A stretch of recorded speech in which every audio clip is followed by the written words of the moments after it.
नमस्कार साथियों, साल के अंत में होने वाले छत्तीसगढ़ के विधानसभा के चुनाव में इस बार बड़ा उलटफेर देखने को मिलने वाला है। छत्तीसगढ़ की 90 विधानसभा की सीटों पर इस साल के अंत में चुनाव होने वाला है, लेकिन इस बार किस पार्टी की सरकार बनेगी यह सवाल सबसे बड़ा बना हुआ है। लेकिन चुनावों के वो विश्लेषण पूरा बताने से पहले हम आपको बता देते हैं कि हिमाचल प्रदेश और कर्नाटक के विधानसभा के चुनावों के नतीजों ने देश की सियासत में एक नई बहस को जन्म दे दिया है। इसकी वजह यह है कि साल 2024 में होने वाले लोकसभा के चुनावों को लेकर के देश में कयासबाजी और भी तेज हो चुकी है। ऐसे में कांग्रेस के सबसे मजबूत गढ़ छत्तीसगढ़ की बात करें तो कांग्रेस पार्टी को यहां पर कितनी ताकत मिलेगी यह सवाल सबसे बड़ा बना हुआ है। लेकिन वो ओपिनियन पोल का पूरा आंकड़ा बताने से पहले हम आपको बता देते हैं कि छत्तीसगढ़ राज्य के तमाम निर्वाचन संस्थाओं पर कांग्रेस पार्टी का पूरी तरह से कब्जा है। अगर छत्तीसगढ़ में कांग्रेस पार्टी कहीं पर पिछड़ी है तो वो लोकसभा का क्षेत्र है।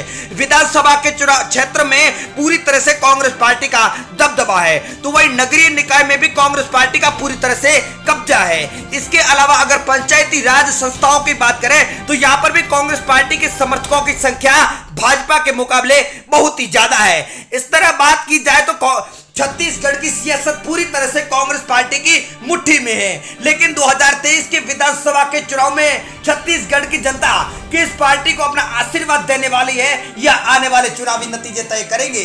लेकिन छत्तीसगढ़ के चुनावों से पहले देश की 5 बड़ी न्यूज एजेंसियों ने अपना ओपिनियन पोल जारी कर दिया है, जिसमें छत्तीसगढ़ में कौन किस पर भारी पड़ रहा है एक एक जिले का वो ओपिनियन पोल हम आप लोगों के सामने रखेंगे, तो आप बने रहे वीडियो के एंड तक। छत्तीसगढ़ वह राज्य है जहां पर प्रदेश सरकार तो कांग्रेस पार्टी की है, मगर यहां पर लोकसभा के चुनाव में भारतीय जनता पार्टी के हिस्से में ही बढ़त आई है। वर्ष 2004 के लोकसभा के चुनाव में भले ही देश में कांग्रेस पार्टी के नेतृत्व वाली जनतांत्रिक गठबंधन की सरकार बनी हो, मगर छत्तीसगढ़ में 11 सीटों में से 10 पर भारतीय जनता पार्टी ने जीत दर्ज की थी।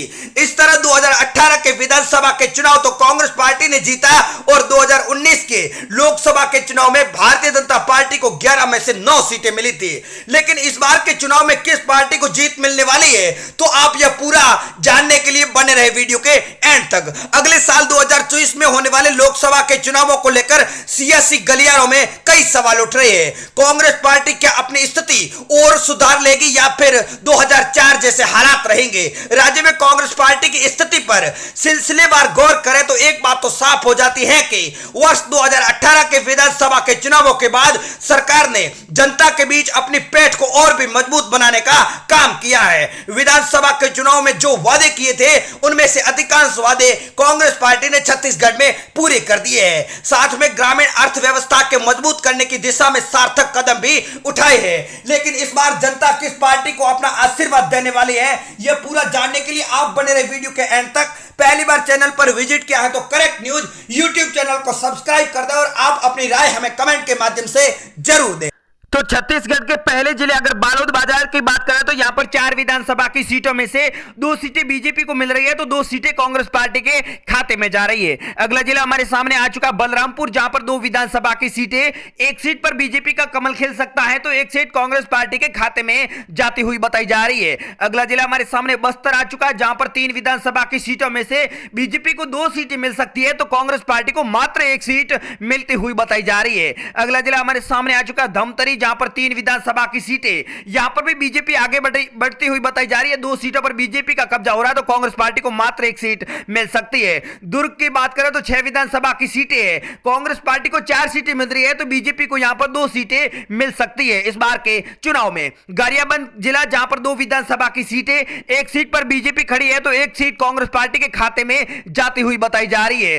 साथियों अगला जिला चंपा हमारे सामने, जहां पर 6 विधानसभा की सीटों में से बीजेपी को 2 सीटें मिल सकती है तो कांग्रेस पार्टी के खाते में 3 सीटें जा सकती है, अदर पार्टी को 1 सीट मिल रही है। जसपुर जिला 3 विधानसभा की सीटें, बीजेपी यहां पर भी 2 सीटों पर कब्जा कर सकती है, कांग्रेस पार्टी को यहां पर मात्र 1 सीट मिलती हुई बताई जा रही है। कबीरधाम जिला, जहां पर 2 विधानसभा की सीटें, दोनों ही सीटें बीजेपी के खाते में जा रही है, कांग्रेस पार्टी और अदर पार्टी को यहां पर एक भी सीट नहीं मिलने वाली है। जिला आगे आ चुका है कोडागांव, जहां पर 2 विधानसभा की सीटें, तो इस सर्वे के अनुसार बीजेपी को 1 सीट दी जा रही है तो कांग्रेस पार्टी को भी एक सीट मिलती हुई बताई जा रही है। कोरबा जिला 4 विधानसभा की सीटें, बीजेपी को 1 सीट मिल सकती है, कांग्रेस पार्टी 2 सीटों पर कब्जा कर सकती है, तो अदर के खाते में भी 1 सीट जाती हुई बताई जा रही है। कोरिया जिले की बात करो तो यहां पर 3 विधानसभा की सीटें, बीजेपी को मात्र 1 सीट मिल रही है, तो कांग्रेस पार्टी यहां पर 2 सीटों पर कब्जा कर सकती है इस बार के चुनाव में। महासमुंद जिला जहां पर 4 विधानसभा की सीटें, बीजेपी को 3 सीटें मिल रही है, कांग्रेस पार्टी के खाते में 1 सीट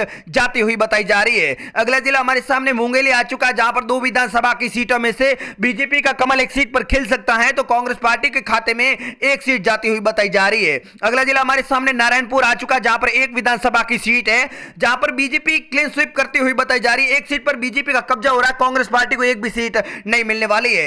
रायगढ़ जिला जहां पर 5 विधानसभा की सीटें, बीजेपी यहां पर 2 सीटें मिल सकती हैं, तो कांग्रेस पार्टी को यहां पर 3 सीटें जा रही है। रायपुर जिला 7 विधानसभा की सीटें, बीजेपी को 4 सीटें मिल सकती है, कांग्रेस पार्टी के खाते में 3 सीटें जा रही है इस बार के चुनाव में। अगला जिला हमारे सामने राजनांदगांव आ चुका है, जहां पर 6 विधानसभा की सीटें हैं, बीजेपी को 4 सीटें मिल सकती है, कांग्रेस पार्टी के खाते में 2 सीटें जा रही है। सुकमा जिला 1 विधानसभा की सीट, जहां पर सीधा कब्जा कांग्रेस पार्टी का हो रहा है, बीजेपी को 1 भी सीट यहां पर नहीं मिलने वाली है। अगला जिला हमारे सामने आ चुका सूरजगढ़, जहां पर 3 विधानसभा की सीटें, बीजेपी को यहां पर पहले नंबर पर 2 सीटें मिलती हुई बताई जा रही है, तो कांग्रेस पार्टी को 1 सीट में संतुष्ट रहना पड़ सकता है। सरगुजा जिला 3 विधानसभा की सीटें, बीजेपी को 1 सीट मिल सकती है, तो कांग्रेस पार्टी 2 सीटों पर कब्जा करने में कामयाब होती हुई बताई जा रही है 2023 की विधानसभा के चुनाव में। कांकेर जिला 3 विधानसभा की सीटें, बीजेपी को 2 सीटें मिल सकती है, कांग्रेस पार्टी के खाते में 1 सीट जा रही है, अदर को यहां पर 1 भी सीट नहीं मिलने वाली है। तो साथियों, अंत में हम आपको यह भी बता देते हैं कि कर्नाटक में मिली कांग्रेस पार्टी की जीत के बाद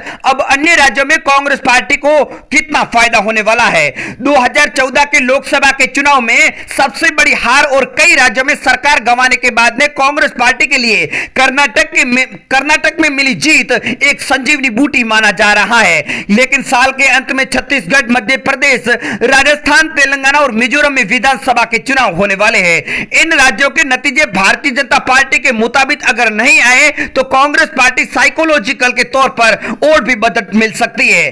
कर्नाटक में जीत के बाद कांग्रेस पार्टी ने पूरे देश को यह संदेश देना शुरू कर दिया है कि महंगाई, भ्रष्टाचार व बेरोजगारी के प्रमुख मुद्दे रहने वाले हैं। इन्हीं मुद्दों के दम पर भारतीय जनता पार्टी को 2023 के चुनाव में मात दी जा सकती है, लेकिन जनता किसका साथ देगी यह तो चुनावी नतीजे तय करेंगे। दूसरी ओर हिंदुत्व और विकास और मोदी फैक्टर के भरोसे चुनावी रथ पर सवार भारतीय जनता पार्टी को कर्नाटक में जरूर निराशा हाथ लगी है, लेकिन अन्य राज्यों में भारतीय जनता पार्टी यहां पर सरकार बनाने के दावे कर रही है। लेकिन जनता किसका साथ देगी यह देखना बड़ा ही दिलचस्प होने वाला है। छत्तीसगढ़ का इस बार का मुकाबला कांग्रेस और बीजेपी के बीच में इस बार कांटे की टक्कर देखी जा सकती है और बड़ा ही दिलचस्प मुकाबला होने वाला है। क्या भारतीय जनता पार्टी इस बार छत्तीसगढ़ में सरकार बनाएगी या फिर छत्तीसगढ़ की जनता इस बार कांग्रेस पार्टी को अपना जन आशीर्वाद देने वाली है? तो साथियों, ऐसे चुनावों से जुड़ी हर खबर सबसे पहले आप हमारे चैनल के माध्यम से जान सकते हैं, तो चैनल को सब्सक्राइब जरूर कर दो।